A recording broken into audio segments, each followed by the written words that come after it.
Hey everybody, Captain Murphy here from PiratesAhoy.net. Today, this is not going to be related to pirate information or anything about Hearts of Oak. What it is going to be pertaining to, though, is some lessons learned through a test level I've been working on inside of a kind of a Rift demo here. And for those of you that have a Rift, I'm going to try to get this available for you to play with and see some of the features that I'm trying to take advantage of here. Those of you that are Rift, I'm just going to point out some of the neat things that you can really see inside of a Rift versus what you probably don't really notice in most engines. The first thing that is very clear is that there are multiple shadows on this wall, and that is caused by the multiple light sources that I've got around the room. I've got this large light source over here, which is creating this very large dark shadow, that first one, because it's the closest light source.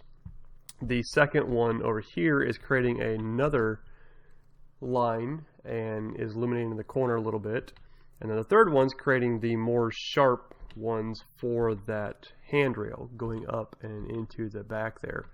And as you can see, they are very distinct. And where they overlap, they are very precise. I think it's might be hard to see, but looking at it through the Rift, it's absolutely awesome. One thing that is going to be absolutely crucial when working and developing with a Rift is making sure that you have normal maps working correctly and that you have decals working absolutely precise.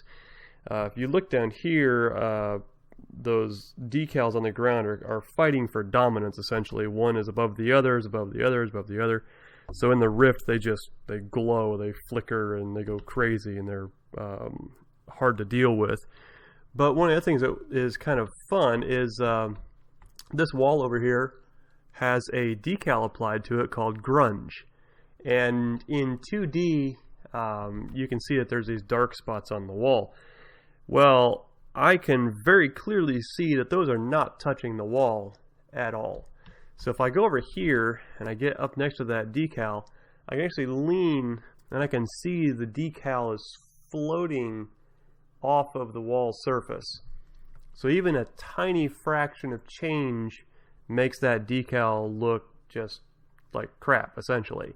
And of course, at this angle, the normal maps and all that are on here, even though as exaggerated as they are, they're still kind of not very good quality. But I think everything in here is probably like a 512, maybe a 1024, and they're pretty well stretched.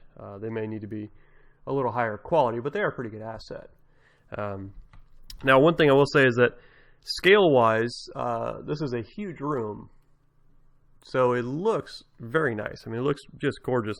The stairs look pretty scale. The steps look pretty scale. Nothing is really thrown off. And it's one thing that you'll notice in a Rift is if you're in a room that an artist has kind of taken their own little artistic license on and stretched things or modified things, that they will immediately look incorrect. And that's just something that you can see inside of a Rift. And I had never realized it in some games until having played with them in here. Now this is like I said, a little test level I've kind of thrown together. It's based on this thing called the Abandoned Hospital. And so it's not initially set up for PBR or for Unity 5, but I've modified it so that it is. Changed all the shaders over to a PBR specular and have done some tweaks on them. And they actually look really good. Everything looks very clean. I mean, the photos look very nice. I actually just scared the crap out of myself because I heard my footsteps and I wasn't expecting it. The Ultimate FPS system uses a method of looking at the texture that you're standing on to tell what footstep to apply, and that's what it's doing right now. Now I've gone along and I've tried to tie all these decals at the right level so they don't stand out quite as much. And you can see, especially if you have any kind of 3D viewer, that they are right on the surface and they're very clean in their alignment. That little decal there with the crumpled paper looks like a piece of crumpled paper, and that's exactly what we were kind of going for there. Now, the neat thing is I've done a little bit of 3D sound here. So the flickering fluorescence up there, they actually each have an individual sound source, and that's going to kind of gives you a good three-dimensional feel to the room. And I've added in this little zombie character here, and then I've made a IK script that he just watches you as you walk around the room. It's a little disconcerting when you first do it, because man, that is just wild. I'm gonna lean my head back and forth, and he's just watching me.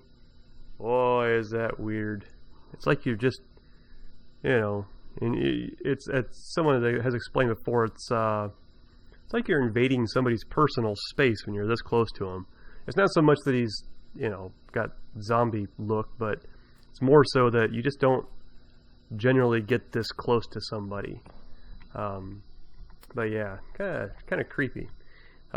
Anyway, so looking around in here, I did notice a few things that were kind of different. One thing I will say about games is make sure for Rift that you have the ability to crank up gamma. The Rift is a little dark, and it does help to have the lighting increased. If you're making your game specifically for the Rift, just go ahead and either add in a gamma system or get the lighting set like you need if you have a Rift, so that way, you know, they're not having to adjust it themselves. Now, I did make a couple of example things here. In the Rift, these sinks are absolutely huge, and the faucets are kind of small, and it's just kind of odd looking as huge as those sinks are. So I was playing around and I rescaled one of them and made a much smaller sink, and now the faucets look way too tiny, but the sink is about right. So when you're making your models, make sure they are the right size. Hard to see normally in 2D environments. Same thing with these urinals. These things are pretty huge. Oh, geez, I scared myself with that damn guy there. Made one kind of smaller. It looks way too small. Everything is very sensitive. I mean, you're really looking at this. Your brain is very sensitive to this scaling. Here is the toilet. It's just massive. It's way too big. I rescaled one over here. It looks kind of about right. Might be a little bit too small. So again, everything is very sensitive in your brain here. Lighting for the Rift, if you've got kind of fancy shadows in that, they are very visible. I mean, it's absolutely gorgeous, some of the lighting in here. Some of the things that will kind of stand out is where lighting reaches on certain decals, they'll glow really bad. Nothing really horrible though. It's but again, they're still very noticeable in the Rift. And if you are doing anything for 3D, make sure that you are taking care of the sound, like reverberation and all that. It makes a pretty good difference in 2D games, but in the 3D games, it's amazing the difference that can make.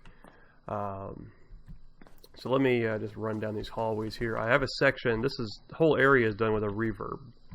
So you'll hear my steps actually kind of like echo. It's very hollow sounding. It's got very sharp echoes. Now when I get down to the end of this hallway here, I turn it off. And so now we're kind of like just walking around rooms, and there's none of that reverb anymore. And so that changes the entire environment just by doing that. And I've kind of scattered these guys throughout just to, you know, apparently scare the crap out of myself. It's really weird to turn away from them because you're just, you know, too many years of playing zombie games, you get the shit scared out of you. So anyway, yeah, this is when you're looking at these PBR shaders, they don't seem to be that different until you get into the 3D environment in the Rift, and then there's a pretty marked difference between the regular diff shaders and some PBR ones. Now this whole environment, I pre-baked all the lights so that way they weren't having to be done dynamically. That just saves me a couple of frames. But as far as Unity 5 is concerned, there's not a whole lot of difference between the two. I do want to show there's a bed there that's this thing to me wearing the Rift looks like it's about maybe 4.5 feet long. It's definitely not long enough for a person to lay down in, and so I made another one that looked a little bit larger, and it's still a little bit too small. And I actually put another one somewhere else that's same thing. I just kept cranking the size up until it looked about right. That's just creepy. Anyway, I think I put it downstairs here. Now, of all the places, I think the lighting in this stairwell is probably one of the best, and that's just because of the way that the lights are set up with being higher and lower than each other. They really do lend a good accuracy to the room. And you know, even with these low grain or these lower textures and kind of low poly models, everything looks really good. I honestly really think it looks fantastic in here. I'm hoping to turn this into kind of like a level to, you know, run around and scare yourself with, but nothing major. And you can clearly tell on this with the 3D here that there's really no normals to it. It's just kind of like a flat surface, and it doesn't have any real texture to it, and that's very apparent, so you kind of lose that scary factor because it doesn't really look all that scary. So but yeah, everything looks really good. It's coming along pretty nicely, and I'm kind of taking these lessons learned and then applying them to what we're going to be doing inside of Hearts of Oak in some of the indoor sections like our taverns and things like that, like the door spacings, door heights, things like the distance you take steps on, stuff like that. Definitely a lot to learn out of making some small environments like these to see how small it really feels in regards to your character and actually being in the engine. So anyway, this is just a little quick test level. I'm going to try to get it up on one of my personal websites so you guys can just kind of muck around with it and just see if you like playing around with it in the Rift and see how you like the environment. I've got some work to do on the character controller because you have to jump up the stairs, which I don't really want to do that, but I have to figure out how to get it to walk up the stairs correctly with the right angling and all that. But anyway, that's, you know, further down the road. Anyway, I hope you guys enjoyed this. Remember to go to heartsofoakgame.com to stay up to date, and to go to piratesahoy.net to volunteer your time. Thanks.